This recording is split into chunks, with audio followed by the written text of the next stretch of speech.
Saudara Presiden Joko Widodo ini secara resmi telah mengeluarkan Peraturan Presiden nomor 59 tahun 2024 yang intinya adalah akan menghapuskan kelas di BPJS Kesehatan kelas 1, 2, 3 ini akan dihapuskan dan sebagai gantinya ini pemerintah akan menerapkan sistem kelas rawat inap standar atau KRIS yang akan mulai berlaku di tahun 2025. Apa sih itu KRIS dan kenapa akhirnya kelas ini dihapuskan? Kita akan terhubung dengan Direktur Utama BPJS, ada Pak Ali Gufron Mukti, yang akan menjelaskan kenapa dihapuskan dan apa gantinya. Pak Gufron, selamat malam, Pak. Selamat malam, Mas Rudi. Ya, saya Oke, kira mungkin perlu dibaca ya dengan hati-hati mengenai Perpres 59 tahun 2024 ya. Di situ tidak ada tuh kata-kata yang menghapus gitu ya. Jadi saya tidak tahu SCTV dari mana ya, tetapi jelas tidak ada kata-kata itu. Yang ada adalah itu untuk mengatur tentang KDK, tentang pemilihan tempat FKTP, tentang screening, tentang kris juga ada ya. Begitu, tapi tidak ada yang menghapus itu seperti tadi tidak ada. Begitu ya. oke. Nah, Pak, yang ini kan berarti umumnya informasi yang beredar. Ini kan saya mendapat informasi yang sedang viral nih, Pak. Kabarnya ya, kelasnya akan dihapuskan. Berarti Bapak boleh meluruskan, Pak, sedikit meluruskan bahwa tidak ada penghapusan kelas, begitu, Pak ya? ya yang jelas itu tidak ada kata-kata itu. Tapi yang jelas bahwa Perpres 59 tahun 2024 itu menyempurnakan Perpres sebelumnya, yaitu Perpres 82 tahun 2018 dan Perpres nomor 64 tahun 2020 ya, yang mengatur ya tentu termasuk di situ ada iuran untuk kelas 1 berapa, kelas 2 berapa untuk yang peserta bukan penerima upah ya.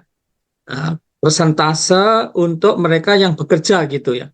Tetapi saya tidak tahu mengenai menghapus atau tidak menghapus itu karena tidak ditemukan memang ya di dalam pasal-pasal itu.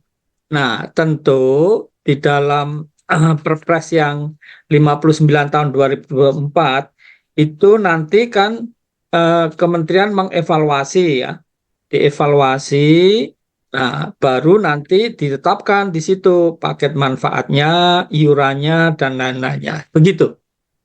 Oke, berarti apakah ada perubahan, Pak, untuk iuran? Ini kan yang paling menjadi sorotan masyarakat adalah Ya, soal iuran ini, Pak. baik. Sampai sekarang dan detik ini, itu iuran belum ada perubahan. Jadi, ya tentu kita berharap kalau bisa naik, ya tetapi tentu kan nanti didiskusikan dengan masyarakat dan dengan yang lain-lain, kan begitu. Tetapi yang jelas ada strategi-strategi bagaimana sebaiknya ke depan ya, begitu. Oke, Pak, kalau sistem kris itu, Pak, boleh dijelaskan nggak sih, Pak, apa itu kris begitu, Pak, dan apa sebenarnya benefit yang didapatkan oleh para pengguna BPJS ini, Pak? Iya, pemanfaatan dari sebetulnya kan banyak ya, promosi, prevensi, kurasi, rehabilitasi yang umumnya kalau yang BPJS itu terkait dengan upaya kesehatan perorangan ya, bukan sifatnya yang public health atau kesehatan masyarakat ya, tapi yang upaya kesehatan perorangan yang umumnya tentu tidak menular begitu ya.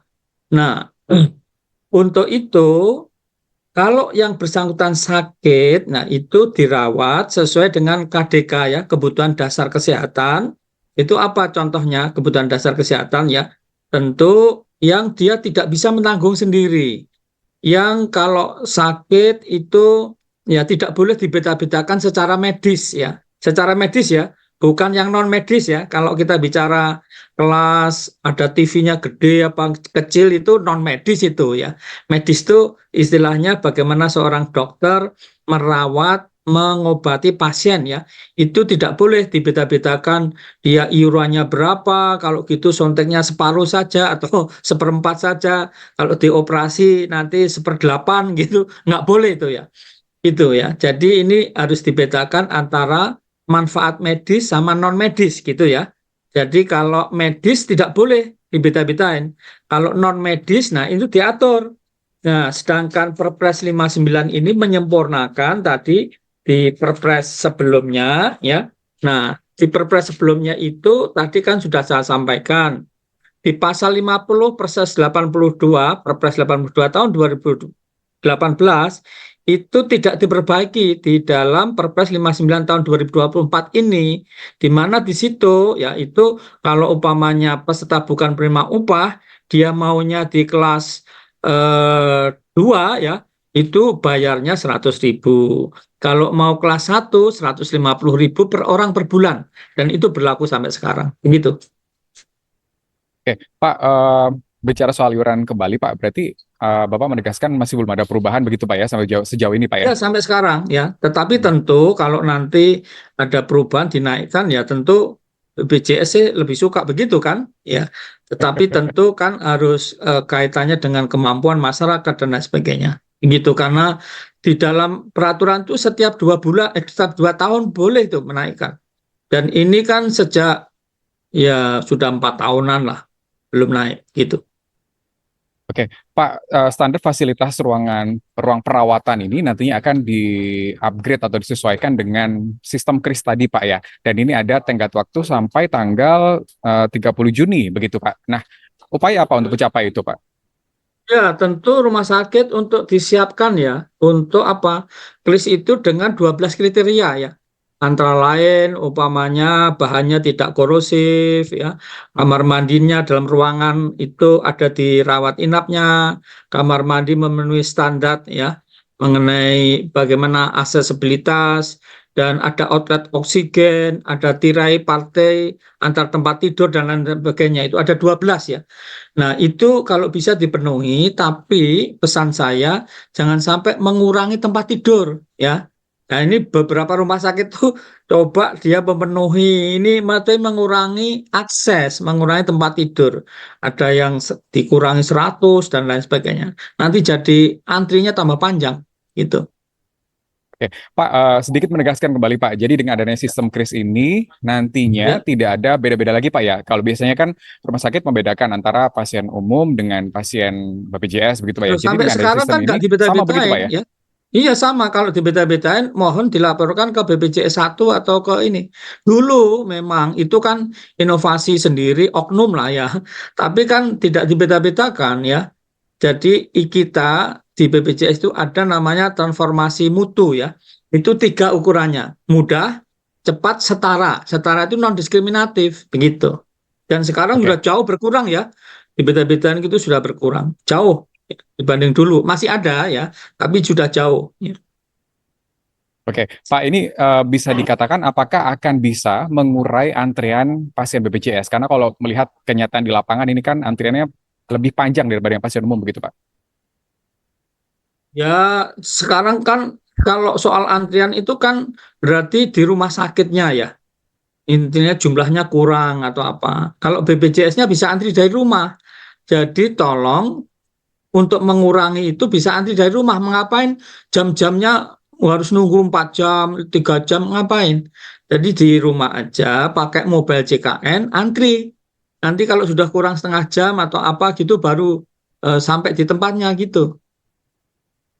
Itu Oke, menuntut perubahan ya perilaku.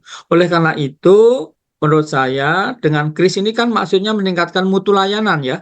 Jadi sudah ada oksigennya dan lain sebagainya itu. Jadi eh, jangan dikurangi aksesnya, tambah antri, jangan itu. Pak, selama sistem peralihan ini kan rumah sakit ini butuh waktu ya untuk Ya, menuju ke sistem KRIS itu, Pak. Berarti ya, apakah ini pasien-pasien BPJS yang sampai sekarang masih memegang kartu BPJS ini ya. akan dilayani sesuai dengan kelasnya berarti, Pak? Iya, ya begitu. Kalau ada masalah bisa dilaporkan tidak saja kepada BPJS 1, tapi ke mobile JKN, ke Pandawa, ke WA di 0811 815 165, di BPJS Care Center 165, segala macam itu. Itu. Oke. Lalu bagaimana ketika ada rumah sakit yang belum bisa memenuhi standar atau sistem KRIS itu tadi, Pak? Apakah ada Ya mungkin nanti kan dorongan untuk ke dievaluasi. sana? Ya, Hmm. dievaluasi pelan-pelan dan lain sebagainya. Jadi tidak perlu diributkan gitu. Oke, berarti kembali Bapak boleh meluruskan kembali, berarti Ya, Perpres nomor 59 ini bukan penghapusan kelas, tetapi adalah meningkatkan kualitas, begitu Pak ya? saya kira begitu. Yang jelas itu tidak ada kata-kata di situ menghapus yang teman-teman wartawan sendiri begitu. Saya tidak tahu dari mana itu.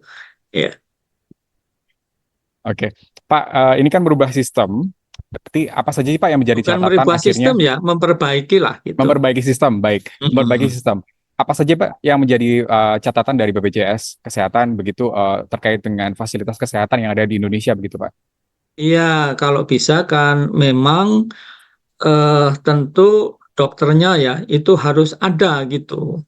Kemudian obat harus ada tersedia. Paskesnya bagus ya. Jangan bednya dikurangi ya, tetapi malah kalau perlu ditambah ya, terus aksesnya bisa lebih bagus gitu. Oke, Pak, tadi Bapak sempat bilang soal iuran Pak, ada rencana Ya. kenaikan nggak Pak untuk sejauh ini Pak? Nah, yang menentukan kan bukan BPJS dan BPJS ya ikutlah ya membicarakan, tetapi bukan yang menentukan kan. Nanti yang menentukan tuh banyak pihak ya, termasuk nanti termasuk evaluasi kris ini. Nanti Kementerian Kesehatan juga tidak sendiri dengan Kementerian Keuangan, BPJS, DJN segala macam itu untuk kedepannya itu seperti apa begitu. Berarti ada jaminan nggak Pak? Ini kan sistem atau kualitasnya diperbaiki. Berarti Ya, iurannya akan nambah atau gimana Pak?